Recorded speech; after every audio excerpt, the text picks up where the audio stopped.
बणाई मुख्य सहर में घूरी बुली लोकों मन में भयर वातावरण खेली जाइथिबा बेले पुणी काली राति 2टा समय सुंदरगढ़ जिला बणाई ब्लॉक अंतर्गत बाबू नुआगाँ छतियाढिपा ग्राम में एक दंताहातीर उत्पात जोगु अल्पके वर्तिचंती घर लोक। से ग्रामर जयंत माझी और ऋषिकेश पात्रों घर भांगी चाउल खाई नष्ट कर बेले ग्रामवासी एकत्रित होई हाथीटी को घौड़ाई देथिले।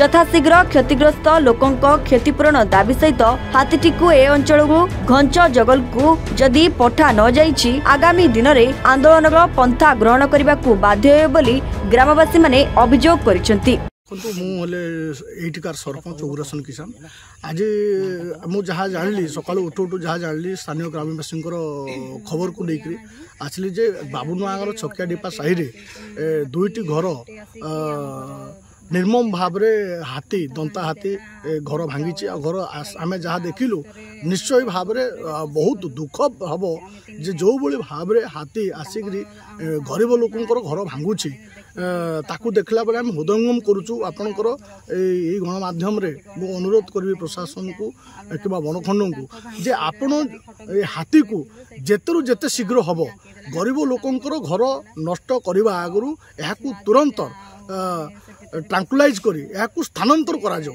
बारंबार बणाई अंचल रे बणाई साधारण लोकंकर सांगरे ए सहर भितरे मध्य ए हाथीटी उत्पात करिवार नजर बारंबार दृष्टि को आसुची।